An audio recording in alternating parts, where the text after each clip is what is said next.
Hello Crawelos, mabuhay! This is Gaysel Ortega again and welcome back to my YouTube channel. Kamusta po kayong lahat? Good morning, good afternoon, good evening, anumang oras kayo nanonood sa akin ngayon.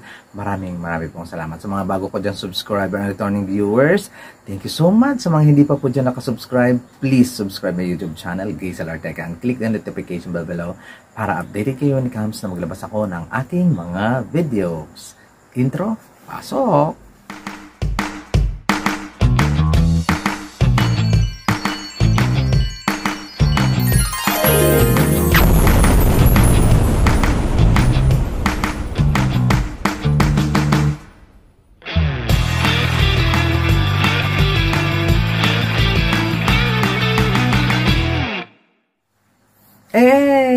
Ito na ang aking final prediction sa Miss Universe 2023. Pag-usapan natin yung ating top 20 kung sino nga ba ang pumasok sa akin. May naligwak nga ba or may kumabog nga ba sa akin at possible na mga pasok dito sa Miss Universe 2023 top 20 semi-finalists. Siyempre, medyo mahaba-habang usapan ito at marami tayong pagdidiskusyonan. Ipa-flash ko dito yung swimsuit and gown. Ayan, my number 20 on my list, Nepal. Diba? Alam naman natin na when it comes talaga sa communication skills at saka advocacy, panalo itong si Nepal. Wala, hindi na question. At hindi naman questionable na plus size ang lola ninyo. Maganda din naman, maganda din yung performance dun sa preliminary competition. Medyo may mga attitude problem lang na sinasabi sila. May mga ebidensya din, may mga resibo. So tingnan na lang natin kung umaapekto ba yon doon sa Miss Universe organization. But my number 20 on my list, Nepal. My number 19 on my list.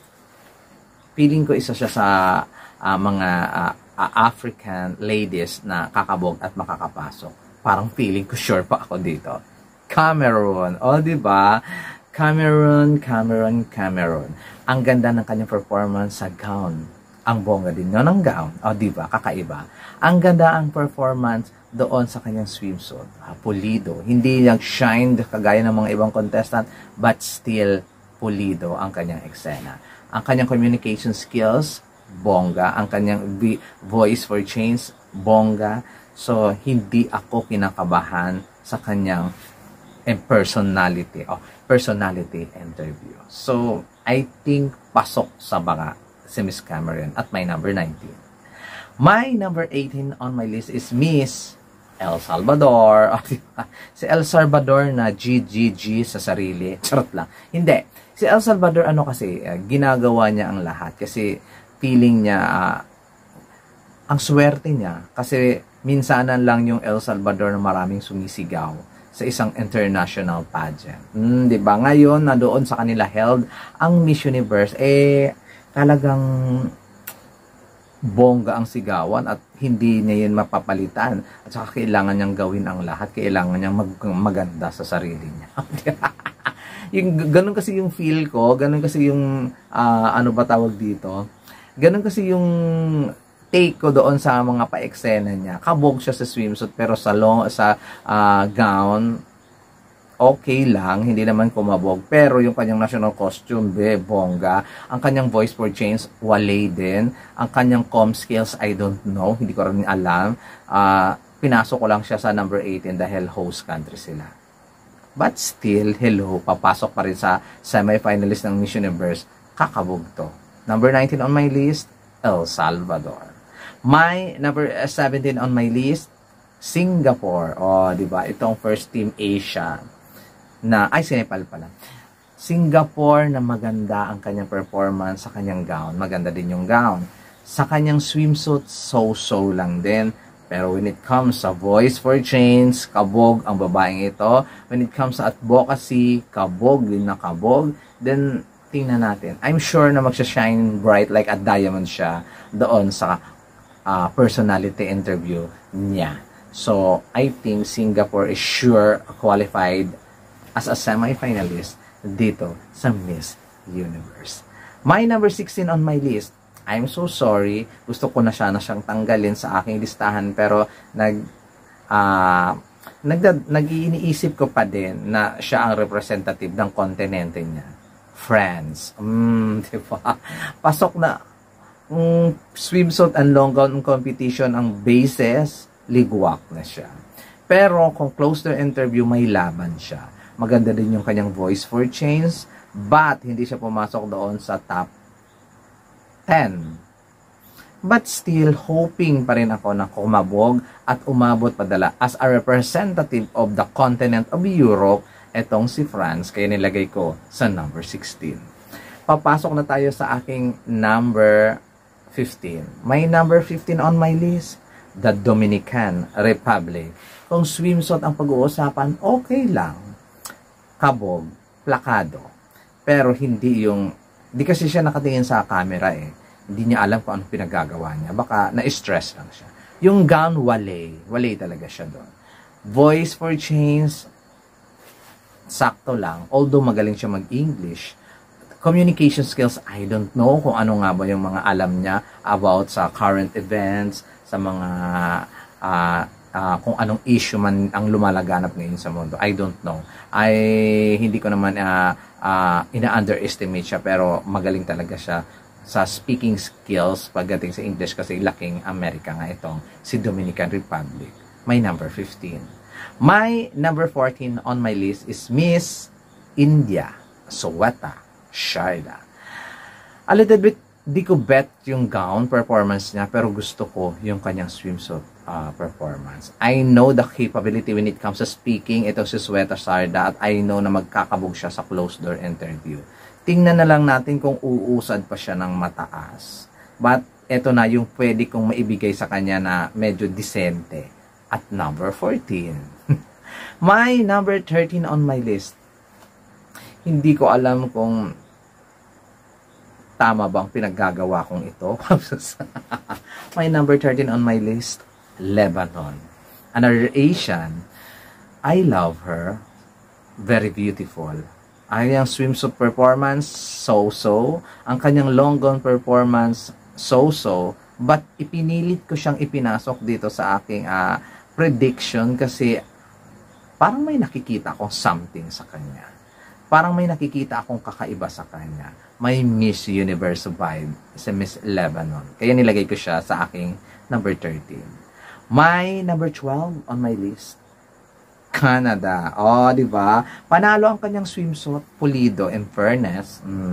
To be fair kay Canada, pinatunayan niyang galing siya sa malaking pageant. Yung kanyang long gown, one of my favorite. Ang kanyang gown sa preliminary, nice. And when it comes to speaking skills, magaling din ito. Magaling din itong kumuda. Hindi ko na masyadong bet yung kanyang voice for change, pero I know na magaling siyang magsalita. My number 12 on my list, Canada. My number 11 on my list. Ito, nagdadalawang isip ako, pero nilagay ko siya sa highest placement, Peru, Camila Escribens. Nagdalawang isip ako na ipasok ko siya sa top 20 ko. Tapos ang ending, number 12 pala siya. Ewan ko kung tama o nga ba ang decision ko na ipasok ko siya. Kasi may pinagpipilian ako sa kanya between Honduras and Peru. But pinili ko siya kay Honduras kasi mukhang kakabog siya ng bonggang-bongga kaysa kay Honduras. Decente din naman yung ginawa ni Honduras, but I prefer Peru. Kaya nag-end siya sa aking number 11, di ba? Napakataas ng ranking niya kahit alam kong medyo gumewang siya doon sa aking pinagpipilian kanina. Decente ang performance, ang kanyang gown and swimsuit competition, yung kanyang personality interview, I doubt it. But nilagay ko pa rin siya dito, pero nararamdaman ko kasi yung niya, yung appearance niya, yung lakas niya. Kaya nilagay ko siya sa aking number 11. My number 10 on my list. Yung sakit nito. United States of America. Noelia Avoid. Swimsuit and long gown competition, ace. At I know mai-ace niya rin ang Q&A or mai-ace niya rin ang personality interview. Nilagay ko lang siya sa aking number 10 kasi mas stand out yung ibang girls kaysa sa kanya dito sa competition. Hindi dahil maliit siya or hindi dahil ka-prototype siya ni Arbonne, pero wala akong nakikitang shine bright like a diamond sa kanya na magka-corona or makuha ang back-to-back. Parang hanggang top 10 nga lang siya. Kung malas-malasin, hanggang top 20 lang. Ganon lang yung feel ko sa kanya. My number 9 on my list, Australia, Moriah Wilson. O, diba? Swimsuit and swimsuit performance, I love it. Ang bongga, panalo. Sa gown, medyo hindi ako masyadong okay yung pasarela, okay yung eksena, hindi ako natuwa masyado sa gown niya. Kasi parang inulit lang din.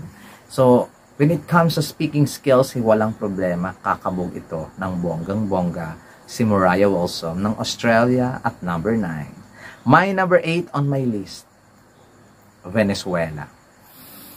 Pinilit ko pa din talaga siyang ipasok sa top 10 ko.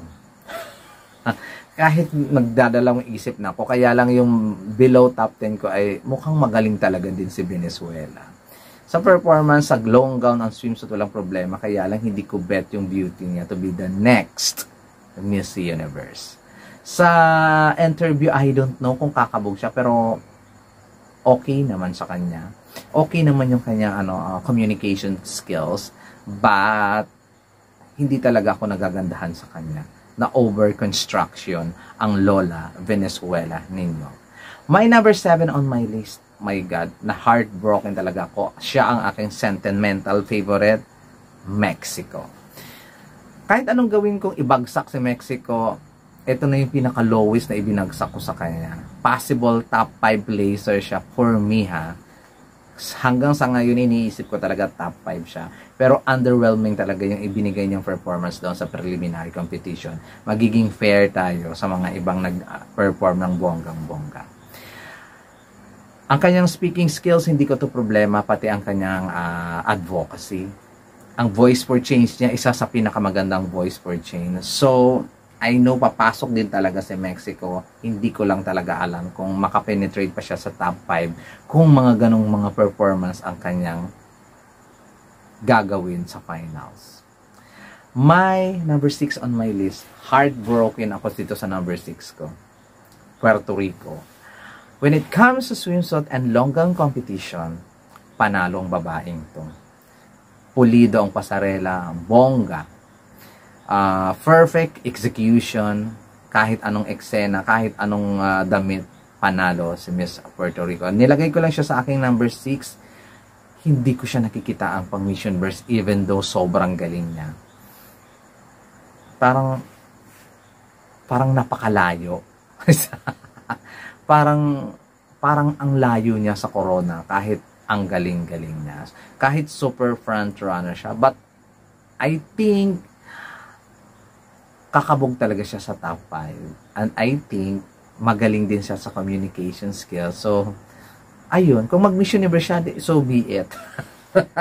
Pero hindi ko siya, kung siya ang mag-Miss Universe, isa siya sa mga hindi ko favorite na Miss Universe. Ganun lang yung pa-eksena ko din talaga kay Puerto Rico. Number 6. Ito na ang aking top 5, guys. And kahit sino dito sa top 5 ko, ang manalong Miss Universe, okay lang. Kahit sino dito sa top 5 ko, kung anumang placement nila, kung anong runners-up man sila or whatsoever, at least makapasok ko, masaya na ako. My number 5 on my list, Thailand. Ang sakit sa puso na ilaglag si Thailand ng ganito kababa. Pero ito na yung mababang placement niya, I think, dito sa Miss Universe. Kung hindi man siya makapasok, better. Kaysa na, kung makapasok kasi siya, aabot talaga siya sa dulo. Kung makakapasok siya as a semi-finalist, talagang aabot siya sa top 5. Pero sana hindi na. Charot lang. Pero sana, ayun. Ito lang talaga yung pinakamababang placement na ilagay ko kay Thailand. Number 5. Pwede niyang umangat, or even makuha yung corona. Kasi para sa akin, siya ang pinaka-the best Thai na nag-represent so far sa Thailand. At siya ang pinaka-perfect na makakuha ng Miss Universe uli para sa Thailand. Number 5, Antonia Persilde, Thailand. My number 4 on my list, Colombia. O, di ba? Hindi nyo inaasahan. Number 4 ko na siya. Grabe, ang ganda ng kanyang advocacy. Perfect. Tumutulong sa mga single mom, sa mga iniwan ng asawa at inanakan. Di ba? Siya ang nagfi-finance lahat sa mga finances para mabuhay yung bata. Ang ganda, di ba? Maganda ang kanyang voice for change, maganda ang kanyang pasarela sa swimsuit, maganda ang kanyang pasarela sa long gown, pero hindi ko bet ang kanyang gown ng preliminary. But, nilagay ko siya sa aking number 4 kasi nag-perform talaga ng bonggang-bongga si Miss Colombia. And I think, ito din yung pinakamababang placement na ibinigay ko kay Colombia para lang po sa akin. I don't know kung para sa mga judges at sa organization, but for the representative ng mga inay dito at may mga anak, etong si Colombia lang talaga ang the best contestant na aabot doon sa top 5. My number 3 on my list. Huwag ninyo akong awayin. But, Nicaragua. Di ba? Alam naman ninyo na siya ang nag-perform ng pinakabongga dito sa swimsuit and long evening gown competition. Nag-perform din siya sa national costume competition. Nag-perform din siya sa kahit pang araw-araw. Bongga talaga siya. At maraming nag-predict sa kanya na siya ang bagong Miss Universe. But for me, kung makahawak to ng mic, top 3 na lang talaga ang kanyang highest placement. Possible na malaglag siya ng bonggang-bongga, lalong-lalo na alam kong hindi siya nag-perform doon sa personality interview. Mukhang bubulo. Para sa akin, number 3 ang pinakamataas niyang makukuha. Kung yung Thailand, number 5 yung kanyang pinakamababang makukuha. So, possible na umakyat pa. Si Nicaragua, possible pinakamataas niyang makuha is second runner-up. Kinakabahan ako ng bonggang-bongga. My first runner-up or number 2 on my list is South Africa. Briony, swimsuit, gown, interview, advocacy, voice for change, personality interview. Hindi natin kailangang pag-usapan niya. South Africa, check all the boxes. Beauty, everything. Na-check. Ang layo-layo doon sa performance siya sa national pageant na napakalayo. Super improvement. I love Miss South Africa. Kaya nilagay ko siya dito sa aking first runner-up. And now, my number 1 on my list. Bias na kung bias. Pero talagang ina-number 1 ko talaga siya. Kasi hoda anong mangyari, siya talaga ina-number 1 ko. Michelle Marquez D. ng Pilipinas. Swimsuit competition, ace. Long gown, ace. Obviously, pinaka-strong ang advocacy ni Michelle Marquez D. And obviously, hindi siya kakabahan sa personality interview.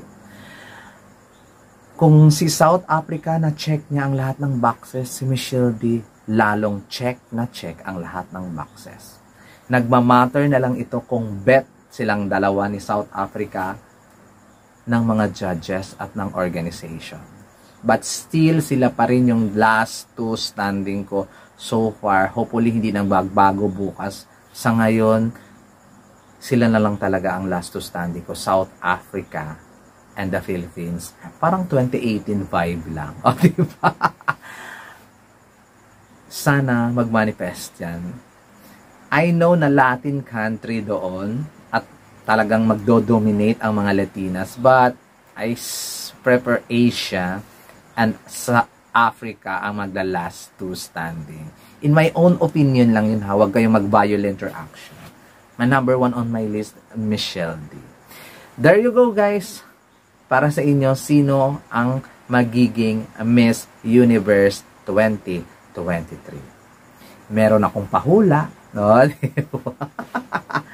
ang makahula ng bagong Miss Universe 2023 ay mananalo ng 1,000 pesos. May consolation prize na 500 pesos at 10 consolation prize ng mananalo ng 200 pesos.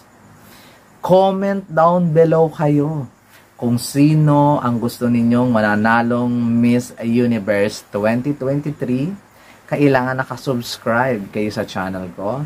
Kailangan nakasubscribe kayo sa Jing Ortega Daily Vlog na isang channel ko para maging qualified kayo as a candidate doon sa mananalo ng 1,000 piso at sa mga consolation prize kung mahulaan ninyo ang bagong Miss Universe. There you go, guys. Comment down below lang kayo. Wala na kayong ibang i-comment kung sino yung dapat manalo. Wag na kayong magdagdag ng iba pa. Just the name of the country. At kailangan sa live ng aking raffle ay present kayo ng bonggang-bongga dahil kung hindi, hindi ko sa inyo ibibigay yung premyo. Ayun, ano nang usapan, matinong usapan po ito, ha. And thank you so much kay Ma'am Ana Rivera. Maraming salamat. And of course kay Sir Lee Ax sa pag-sponsor ng aking